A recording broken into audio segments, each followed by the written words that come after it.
Classification की तरफ कि अगर आपने रिसर्च करनी है तो रिसर्च की क्लासिफिकेशंस कैसी होती हैं। ठीक है, 4 मेन डायमेंशंस होती हैं इनकी। आपका पर्पस क्या है रिसर्च करने का, ठीक है, और आपकी जो रिसर्च है उसका यूज क्या होगा, प्रैक्टिकल यूज होगा कि नॉलेज गेन होगा, या आपने गैप फिल किया, आपने नॉलेज इंक्रीज किया है, जो भी है क्या उसका यूज है। मतलब ये टाइम के मुताबिक चल रही है, ट्री टाइम मतलब फ्यूचर के है कि क्रॉस सेक्शनल है, ये मैं आपको बताता हूँ कि इस लिहाज से डायमेंशन आ जाएंगी इनके अंदर मुख्तलिफ। ठीक है, और कौन सी रिसर्च टेक्निक्स जो है वो आपने इस्तेमाल की है ये अपनी रिसर्च को कंडक्ट करने के लिए। पर्पस आपकी रिसर्च के, what researcher trying to accomplish, what do you want to accomplish, what do you want to answer, what do you want to solve.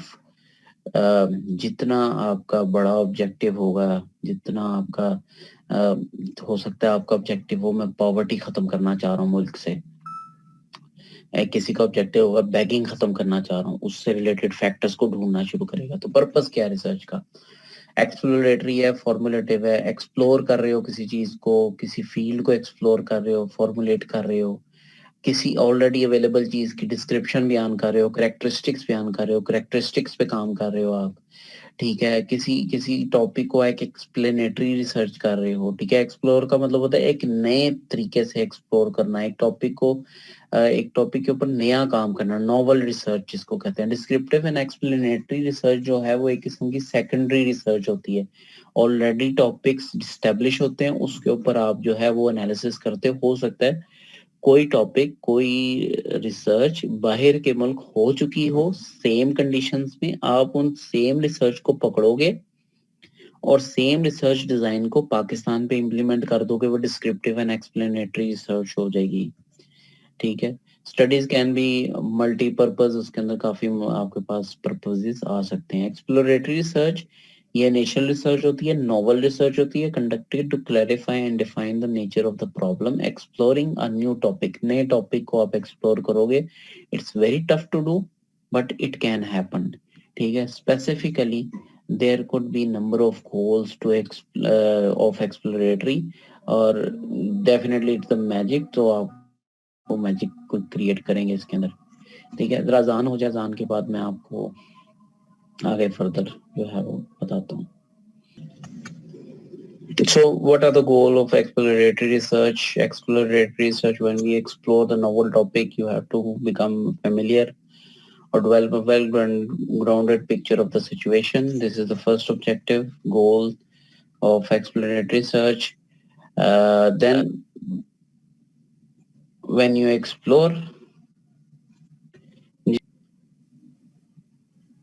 In exploratory, क्योंकि हम लोग एक नए टॉपिक को रिप्रेजेंट कर रहे होते हैं तो इसके अंदर हम थ्योरीज भी बनाते हैं, फिर हम एक टेंटेटिव थ्योरी को डेवलप करते हैं, और फिर हम डिटरमिन करते हैं कि हमारी स्टडी फिजिबल है कि नहीं है, in terms of the situation, in terms of the analysis, in terms of the research design, कि whether this study can be done और नॉट। ठीक है, ये काम हो सकता है कि नहीं हो सकता।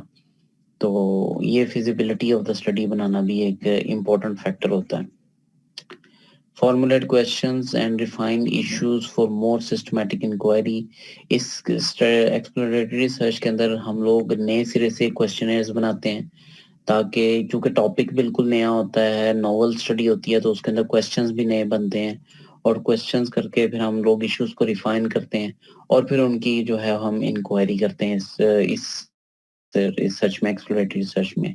We develop techniques and sense of direction of the future research, हम लोग बताते हैं, फिर हम लोग टेक्निक्स को डेवलप करते हैं। उसके बाद हम जब हमारी रिसर्च कंप्लीट हो जाती है और हमारे रिजल्ट्स निकल आते हैं, उन रिजल्ट्स की बेस के ऊपर हम बताते हैं कि अगर फ्यूचर में किसी ने रिसर्च करनी है, फ्यूचर में अगर कोई इस टॉपिक पे काम करना चाह रहा है, तो वो किस डायरेक्शन में काम करे, क्या वो मेथोडोलॉजी यूज करें, क्या टेक्निक यूज करें, क्योंकि एक बार आपने एक एफर्ट कर ली, अब आप फ्यूचर रिसर्च आसान कर देते हो।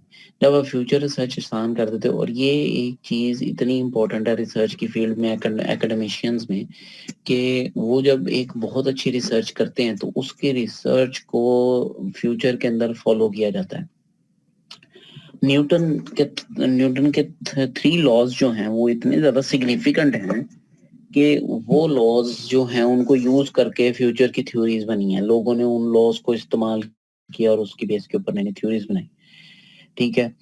और इसके अलावा जो है वो कॉस्मोस की थ्योरीज जो हैं वो काफी फिजिक्स के साइंटिस्ट हैं वो उन्हीं थ्योरीज को लेकर उनकी बेसिस के ऊपर वेरियस करंट थ्योरीज जो है फॉर्मुलेट कर लेते हैं और वो फ्यूचर की रिसर्च जो है उनकी बेसिस जो है वहां से मिलती है।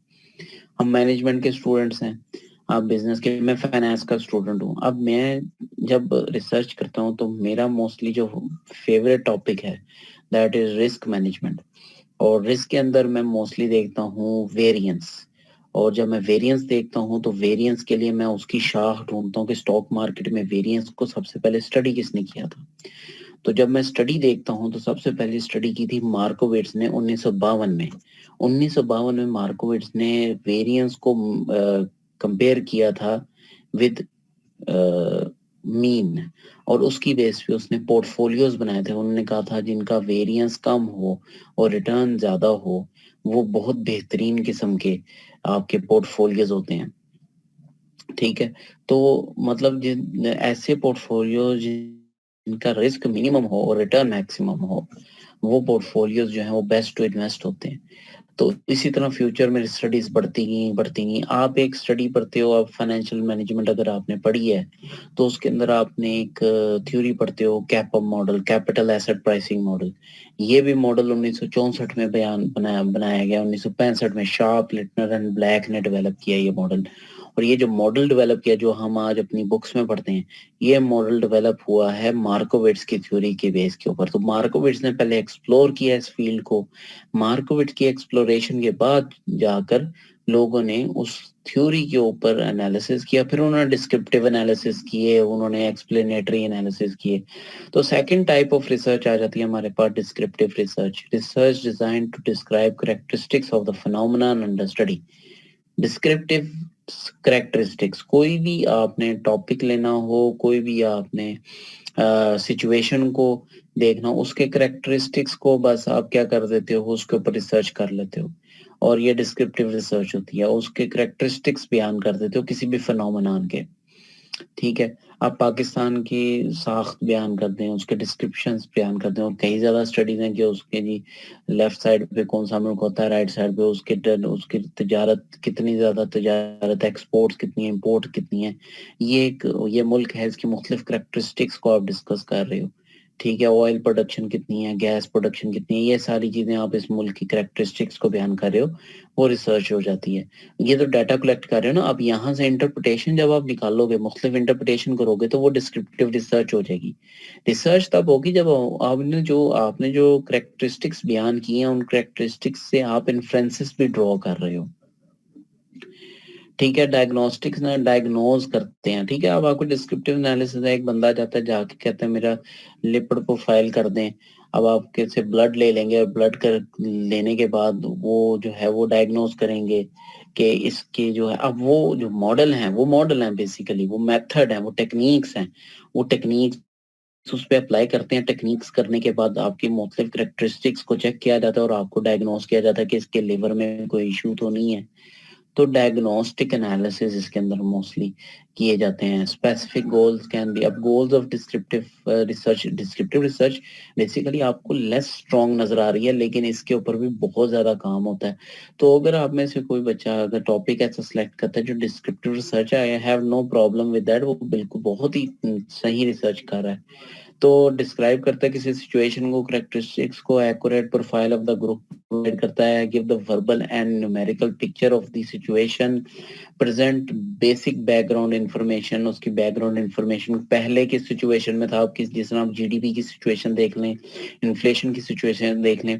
हम कई एनालिसिस ऐसे करते हैं कि पाकिस्तान के एक्सपोर्ट्स की कंडीशन, पाकिस्तान की जो फॉरेन एक्सचेंज है उसकी कंडीशन, जो पिछले पॉलिटिकल रिजीम थी और ये पॉलिटिकल रिजीम है, ये देखिए कई एनालिसिस ऐसे आए होते हैं और उधर से इन्फ्लुएंस, वो एनालिसिस होते हैं, वो रिसर्च होती है। आप कहते हो जी पिछले पॉलिटिकल रिजीम में आटे की कीमतें, चीनी की कीमतें ये थी, इस पॉलिटिकल रिजीम में आटे की कीमतें, चीनी की कीमतें ये हैं।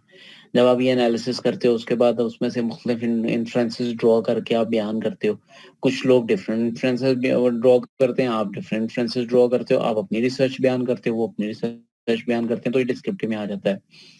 ठीक है, आप मुख्तलिफ कैटेगरीज और क्लासीफाई, जिस तरह मैंने अभी आपको एग्जांपल दी, फिर clarify sequence, set of stages, और मोस्टली फोकस इसके ऊपर क्वेश्चंस कौन से होते हैं, who, what, when, where, how, but why के ऊपर इतना ज्यादा, वाई जो है वो एक्सप्लोरेशन के ऊपर होता है, वाई एक्सप्लेनेटरी एक्सप्लोरेशन के ऊपर होता है। जो ये who, what, when, where and how जो है, ये ऑलरेडी अवेलेबल इश्यूज हैं जिनके ऊपर डिस्कशन हो रही है। जो वाई जब आप क्वेश्चन पूछते हो तो वाई वाला क्वेश्चन जो है वो एक्सप्लेनेटरी में चला जाता है। ठीक है, explanatory research also called the causal research, cause and effect relationship इसके अंदर चाहिए, एक्सप्लेनेटरी रिसर्च आ जाती है। वाई, मैंने आपको बताया वाई जो है वो एक्सप्लेनेटरी में चला जाता है। तो इसके अंदर क्या देखते हैं, cause and effect relationship among different factors, मुख्तलिफ फैक्टर्स के ऊपर कॉज एंड इफेक्ट रिलेशनशिप देखा जाता है। ठीक है, जिसमें इन्फ्लेशन का इम्पैक्ट जो है हमारी इकोनॉमी पे क्या आ रहा है, आपका कोविड का इम्पैक्ट जो है स्टॉक मार्केट के ऊपर क्या आ रहा है। ठीक है, कोविड की वजह से बिटकॉइन की प्राइस के ऊपर क्या इम्पैक्ट आ रहा है। देखें, ये बड़ी जबरदस्त रिसर्चेज हैं, बिटकॉइन आजकल का बहुत ही हॉट टॉपिक है। ठीक है, अब ये जो आप देखें, अभी कल का मैंने अभी क्वेश्चन पूछा, अब जो गो ग्रीन की स्ट्रेटजी एचबीएल ने अपनाई है, ठीक है, आपने इतनी एक्सप्लेनेशन दे दी, एक लड़के ने कहा कि स्क्रीन पर दे दें, ये इनको क्या जरूरत है, तो आप वो गो ग्रीन का इम्पैक्ट देख सकते हो कंज्यूमर प्रेफरेंसेस के ऊपर, कंज्यूमर मेंटल कंडीशन के ऊपर, ये सारी चीजें आप देख सकते हो। तो ये एनालिसिस है, ये रिसर्च, एक्सप्लेनेटरी रिसर्च आपकी क्या करती है, कॉज एंड इफेक्ट को देखती है, और मोस्ट कॉमनली आप ये वाली रिसर्च करते हो, explain think not just reporting, why, which explanation is better determine the accuracy of the theory, मतलब आपकी एक थ्योरी आ जाती है। फॉर एग्जांपल मैंने अभी मैस्लोज की थ्योरी आपको दी, मैस्लो की थ्योरी में जब सबसे बेसिक जो नीड है वो आपकी सेफ्टी एंड सिक्योरिटी नीड है। अब जब सेफ्टी एंड सिक्योरिटी नीड, आप कहते हैं जी मैं इस नीड को चेक करना चाह रहा हूँ पाकिस्तान की इकोनॉमी में, क्या यहाँ के एम्प्लॉय सेफ्टी एंड सिक्योरिटी जिस जॉब में उनको मिलती है उसकी वजह से जॉब के साथ लॉयल रहते हैं, उनका टर्नओवर रेट क्या रहता है, मतलब turnover rate on the basis of safety and security, आप उसका एनालिसिस करते हैं, कॉज एंड इफेक्ट एनालिसिस, ये थ्योरी की एक्यूरेसी चेक कर रहे हो आप पाकिस्तान के केस में। अब यहाँ पे लेट से मैंने एनालिसिस किया, तो कई गवर्नमेंट के इदारे हैं जो सेफ्टी एंड सिक्योरिटी एम्प्लॉयज को प्रोवाइड करते हैं और वो रिटायरमेंट तक जो है वो उन इदारों के साथ रहते हैं, और कई प्राइवेट सेक्टर जो है जो सेफ्टी सिक्योरिटी नहीं दे रहे, उधर टर्नओवर रेशियो जो है, मतलब एम्प्लॉयज के जाने का रेशियो जो है वो ज्यादा आ जाता है। तो मैं कहता हूँ हाँ जी, ये जो थ्योरी है ये एक्यूरेट है पाकिस्तान के केस में, तो मैं एक्यूरेसी चेक करता हूँ इसकी। ठीक है, इस तरह किसी और मुल्क में, कनाडा में चले जाएं, हो सकता है वहां पे टोटली उल्टा हो, वहां पे लोग थोड़े ज्यादा डायनामिक हों, वो क्या करते हैं, वो देखते हो जी हम लोग की ग्रोथ किस में है, और वो सेफ्टी सिक्योरिटी को ना देखते हो। उधर गवर्नमेंट के इदारों में कम लोग हों और प्राइवेट सेक्टर में जहां पर सेफ्टी एंड सिक्योरिटी नहीं प्रोवाइड की जा रही जॉब में, उसमें ज्यादा लोग हों और ज्यादा देर के लिए रहें, क्योंकि वहां पर उनको ग्रोथ के चांसेस और तरीके से मिल रहे हैं। ठीक है, तो ये जो है, हम कहेंगे जी उधर मैस्लोस की जो थ्योरी है ना वो अप्लाई नहीं हो सकी, पाकिस्तान में मैस्लो की थ्योरी अप्लाई हो चुकी है, कनाडा में मैस्लो की थ्योरी अप्लाई नहीं हो सकी। तो advance knowledge about underlying process, आपको जो है वो एडवांस नॉलेज, इसका गोल होता है प्रोवाइड करना, और थ्योरी को एलेबोरेट करना, बिल्ड करना, और फिर जब थ्योरी को एलेबोरेट कर देता है, बिल्ड कर देता है, उसकी एक्यूरेसी को चेक कर लेता है, तो नए एरिया में उस थ्योरी को एक्सटेंड करता है कि यहाँ पर ये थ्योरी अप्लाई होती है कि नहीं होती, किन कंडीशंस के साथ अप्लाई होती है, किन लोगों पे अप्लाई होती है, किस सोसाइटी पे अप्लाई होती है, ये सारी चीजें जो हैं वो आपकी रिसर्च के अंदर बताई जाती हैं। ठीक है, अब आपने जो एक्सप्लेनेशन की, आपने जो मफरूजा बयान किया, आपने जो प्रोडिक्शन, उनको आप देखते हो कि या तो आप उसको सपोर्ट करोगे या उस एविडेंस को आप रिजेक्ट करोगे, तो रिफ्यूट और सपोर्ट द एक्सप्लेनेशन और प्रोडिक्शन। ठीक है।